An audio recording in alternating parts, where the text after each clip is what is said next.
ፊልሙ ሲጀምር ሃንተር እና ቤኪ የሚባሉ ሁለት ሴቶች እጅግ በጣም ረጅም በሆነና ቁመቱም 2000 ሜትር በላይ በሆነ ታወር ላይ መሄጃ መውረጃ ቦታ አጥተው ተጨንቀው እናገኛቸዋለን።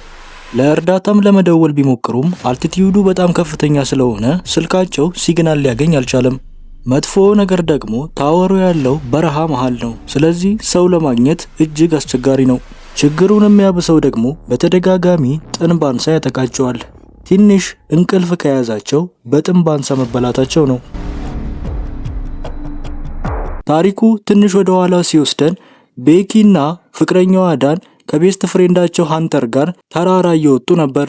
የድንጋዩንም ተራራ ሲወጡ እጅግ ደስተኞችና ጥሩ ጊዜ እያሳለፉ ነበር። ዳን የሆነች ቀዳዳ አግኝቶ ገመዱን እስኪያደርግበት ድረስ እሱም ቀዳዳ አግኝቶ እጁን ከቶ ገመድ ሊጠልፍ ሲል የሆነ ወፍ ከውስጡ ይወጣና አስደንግጦት ዳንን ከላይ ወደ ታች እንዲወርድ ያደርገዋል። እሱም በተንጠለጠለበት ጊዜ ወደ ድንጋዩ ተጠግቶ ቦታ ለማግኘት ቢሞክርም ነገር ግን ሊሆንለት አልቻለም። ቤኪና ሃንተርም እሱን ለመርዳት በሚዘጋጁበት ጊዜ ገመዱ ይበጠስና ዳን ከዛ ላይ ወድቆ ይሞታል። የፊልሙ ቀጣይ ሲን ከአንድ ዓመት በኋላ ሲወስደን ቤኪ በአደጋው አሁንም ተጎድታ ከጭንቅላቷ እንዳልወጣ ያሳየናል። እሷም ድብርት ውስጥና መጠጥ ውስጥ ገብታ መጥፎ ኑሮ እየኖረች ነበረ። አባቷም ውጪ ላይ ጠብቃትና ነገሮችን ትታ ህይወቷን እንድትቀጥል ይመክራታል። ቤኪ ግን ልታዳምጠው አልቻለችም። ወደ ቤትም ገብታ ራሷን ልታጠፋ በምትሞክርበት ጊዜ በዚህ መሃል ቤኪ ከብዙ ጊዜያት በኋላ ስልክ ትደውልላታለች። በቀጣይ ቀንም ሃንተር ቤቷ ትመጣና ቢ63 የሚባለውን የቲቪ ታወር ለመውጣት እንዳሰበች እቅዷን ትነግራታለች። ከዚህ በፊት አንድ ላይ እንደሚያደርጉት ቤኪንም አብራት እንድትመጣ ትጠይቃታለች። ቤኪ በመጀመሪያ እምቢ ብትላትም ነገር ግን በንጋታው ስለ ዳን ታስብና አንድ ላይ ለመሄድ ትስማማለች። እነሱም አንድ ላይ ሆነው ጉዞ ይጀምራሉ። በመንገዳቸውም ቤኪ የሃንተርን ስልክ ይዛ የድሮ ቪዲዮዎችን እያየች እያለ በመሃል የሃንተርን ፎቶ ታያለች። የሃንተር ፎቶ ላይም የሆነ ወንድ እጅ ታያለች። እሱም አቅፏታል። እሷም ማን እንደሆነ ትጠይቃታለች። ሃንተር ግን ልትነግራት ፈቃደኛ አልሆነችም። በዚህ መሃል አባቷ ጀምስ ለቤኪ ደውላታል። ቤኪ ግን ስልኩን ለማጽዳት ፈቃደኛ አልሆነችም። ብዙም ከተጓዙ በኋላ ሆቴል ያገኙላ ሌሊቱን እዛ ለማደር ያስባሉ።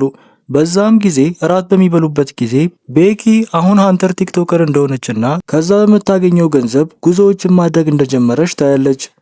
በዚህም ጊዜ በአሜሪካ አራተኛ እጅግ ረጅም የሆነውን ቲቪ ታወር ያዩታል። በንጋታውም ቤኪና ሃንተር ጉዟቸውን ለመቀጠል አንድ ላይ መኪና ውስጥ ይገባሉ። ሃንተርም መኪናውን እየነዳች ለፎሎወሮቿ ታወሩን ለመውጣት እንደተዘጋጁ እያወራች እያለ ለጥቂት ከመኪና አደጋ ይተርፋሉ። ከደቂቃዎችም በኋላ ቦታው ይደርሳሉ። ነገር ግን ቦታው አጥር ነበረው፣ መግባትም አይቻልም ይላል። እነሱ ግን መኪናቸውን እዛ ትተው በረሃ ውስጥ በእግራቸው ወደ ታወሩ መሄድ ይጀምራሉ። እነሱም በመሄድ ላይ እያሉ መንገዳቸው ላይ ጥንብ አንሳ ሌላ እንስሳን እየበላ ያገኛሉ። በዚህም ጊዜ ሃንተር ፎቶ ታነሳውና ሶሻል ሚዲያ ላይ ትለቀዋለች። በደቂቃዎችም ብዙ ላይኮችን ያገኛል። ልክ ታወሩ ጋም ሲደርሱ ሃንተር ቪዲዮ መቅረጿን ታቆምና ለመውጣት ትዘጋጃለች። ነገር ግን ቤኪ ከዚህ በፊት የተፈጠረው ነገር ጭንቅላቷ ውስጥ ነበርና ፍርሃቷ ተነስቶ ላለመውጣት እምቢ ትላታለች። ሃንተርም ውስጧ ያለውን ፍርሃት ማሸነፍ እንዳለባት ታሳመናትና ታስማማቻት በኋላ ገመዱን እሷ ላይ ታደርግና መውጣት ይጀምራሉ። እነሱም ታወሩን በሚወጡበት ጊዜ ታወሩ በጣም ከመቆየቱ የተነሳ በጣም ይንቀጠቀጣል። ብሎኖቹም ከየቦታው እየወጡ ነበር። ቤኪም እየወጣች እያለ አንደኛው የመሰላሉ መርገጫ ይሰበርና ይወልቃል። በዛም ጊዜ ፍርሃቷ እጅግ ይብሳል። ነገር ግን እንደምንም ድፍረቷን ታሰባስብና ጉዞዋን ትቀጥላለች። እነሱም ከብዙ ልፋት በኋላ የታወሩ ግማሽ ላይ ሲደርሱ እረፍት ይወስዱና ውሃ መጠጣት ይጀምራሉ። ወደ ታችን በሚያዩበት ጊዜ ሁሉም ነገር ትንሽ ሆኖ ነው የሚታየው። እነሱም ድፍረታቸውን በማሰባሰብ መውጣታቸውን ይቀጥላሉ። ከደቂቃዎችም በኋላ 800 ጫማ ያህል ይወጣሉ። ነገር ግን ከአሁን በኋላ ያለው 200 ጫማ እጅግ አስፈሪና እጅግ አደገኛ ነበር። ቤኪም በዚህ ጊዜ ንፋሱና የመሰላሉ መንቀጥቀጥ እጅግ ያስፈራትና ለመመለስ ታስባለች። ሃንተርንም እንመለስ ብትላትን ሃንተር ግን ተስፋ አትቁረጪ በማለት ጉዞዋን ትቀጥላለች። ቤኪ ግን በመፍራት እጅግ ትጮህና ትንቀጠቀጣለች። በዚህም ጊዜ ፍርሃቷን ያየችው ሃንተር መሰላሉን ታንቀጠቅጠዋለች። እሷም መሰላሉን በምታንቀጠቅጥበት ጊዜ ብሎኖች ከውስጡ ይወድቁና አንደኛው ወደ ታች ይወርዳል። እነሱም እንደምንም የላይኛው ታወር ላይ ይወጣሉ። በዛም ጊዜ ሌላኛው ብሎንም ይወድቃል። ነገር ግን እነሱ አላዩትም ነበር። የታወሩ መጨረሻ ላይ መድረሳቸውም እጅግ ያስደስታቸውና ቪዲዮ መቅረጽ፣ ፎቶ መነሳት ይጀምራሉ።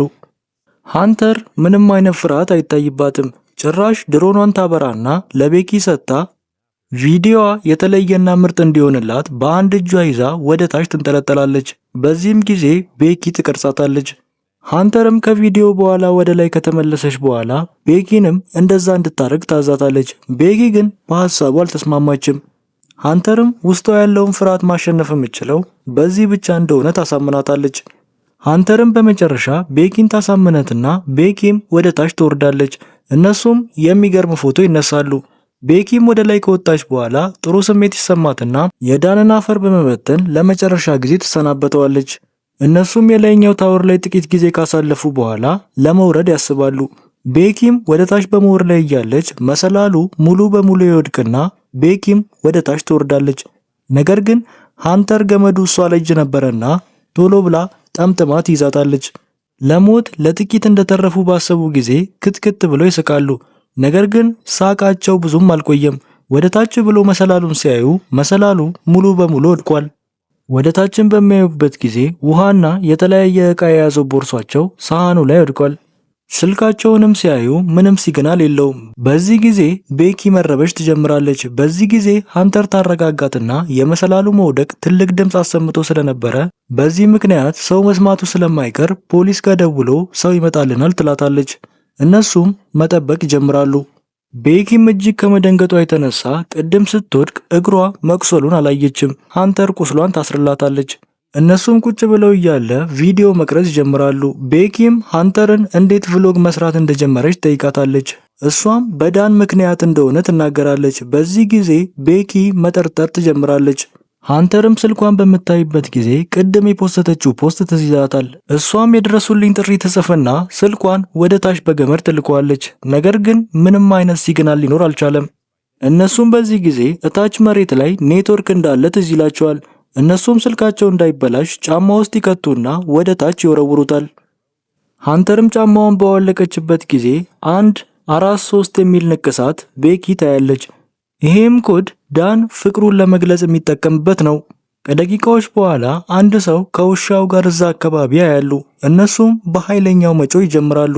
ነገር ግን ድምጻቸው ሊሰማ አልቻለም።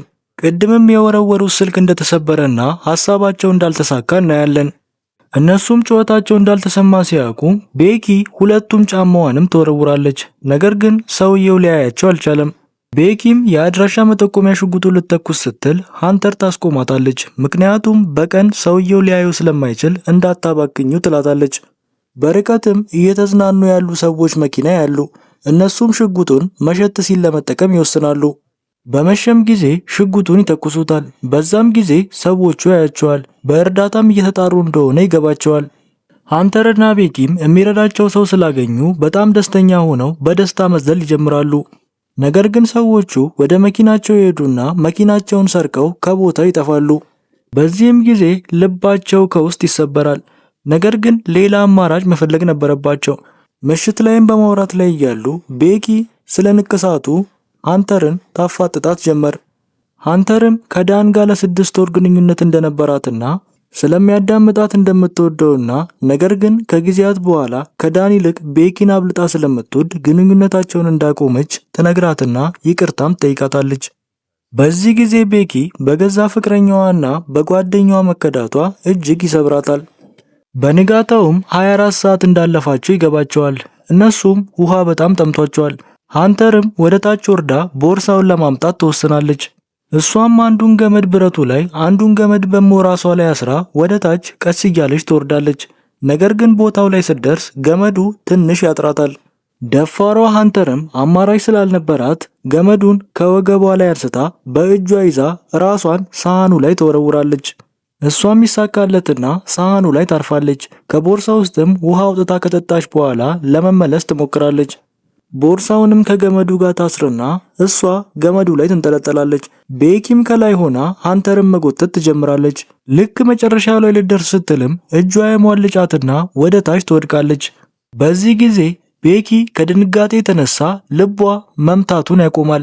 ቀስ ብላም ወደ ታች በምታይበት ጊዜ ሃንተር ቦርሳውን ይዛ ተርፋለች። የሃንተርም እጅ በጣም ቆስሎ ስለነበረ መውጣት ስለማይችል ቤኪ ያለ የሌለውን ጉልበቷን ታሰባስብና ሃንተርን ወደ ላይ ትስባታለች። እነሱም የድረሱልኝ ጽሑፍ ይጽፉና በድሮን ለመላክ ይሞክራሉ። ነገር ግን ድሮኑ ከተነሳ በኋላ ቻርጅ አልነበረውምና ወደዚህ ይመልሱታል። በዚህም ጊዜ ተስፋ በማጣት እጅግ ይረበሻሉ። ሌሊት ላይም በተኙበት ጊዜ ቤኪ እጅግ አስፈሪ ህልም ታያለች። የሃንተርን ሰውነት ጥንብ አንሳ እየበላው ነበረ። እሷም ስትነቃ ህልም ብቻ እንደሆነ ታያለች። ጠዋት ላይም ሐሳብ ይመጣላቸውና በታወሩ መብራት ድሮናቸውን ቻርጅ ለማድረግ ይሞክራሉ። ቤኪም እንደምንም ተንጠልጥላ ትወጣና ታወሩ ላይ ቻርጅ ለማድረግ ትሞክራለች። ነገር ግን ነገሩ ይነቃነቅ ነበርና እዛ መቆየት ነበረባት። እሷም ድሮኑ ቻርጅ እስኪያደርግ በመንጠልጠል ላይ እያለች ፀሐዩ እጅግ አድካሚ ነበረ። በዚህ ላይ ደግሞ ጥንብ አንሳዎች በተደጋጋሚ ያጠቋታል። እሷ ግን ራሷን ጠንክራ በመፋለም መልቀቅ አልፈለገችም። ነገር ግን በዚህ መሃል ቦርሳዋ ይወድቅባታል። ከደቂቃዎችም በኋላ የድሮኑ ቻርጅ ይሞላል። እሷም ቀስ ብላ ትወርዳለች። እነሱም የድረሱልኝ ጥሪ በመጻፍ ድሮኑ ላይ አድርገው ሆቴሉ ጋር ለመላክ ይሞክራሉ። ድሮኗም ልክ ሆቴሉ ጋር ልትደርስ ስትል ከባድ መኪና ይመታትና ድሮኗ ትሰባበራለች። የነበራቸውን የመጨረሻ ተስፋ እያዩት ከፊታቸው ይሰወራል። አሁን ላይ ያላቸውን አማራጭ ሁሉ ተጠቅመው አማራጭ አልባ ሆነዋል። በዚህ ላይ ረሃቡ እጅግ አድክሟቸዋል። ቤኪም እንተኛ ትላታለች። ሃንተር ግን ከተኛሽ ጥንብ አንሳው ይበላሻል ትላታለች። ቤኪም በዚህ ጊዜ ሃንተርን ያለሽን አንደኛውን ጫማ ወደ ታች ወርውሪው ትላታለች። ሃንተርም መወርወር አልችልም፣ ምክንያቱም እኔ ያለሁት እታች ሳህኑ ላይ ነኝ ትላታለች። በዚህ ጊዜ ሃንተር በወደቀችበት ጊዜ እንዳልተረፈችና ቤኪ ቦርሳውን ብቻ ወደ ላይ እንደሳበች እናያለን። ይሄ ሁሉ ጊዜያት ቤኪ ቅዠት ውስጥ እንደነበረችና ይሄ ሁላን ነገር ብቻውን ስታደርግ እንደነበረ እናያለን።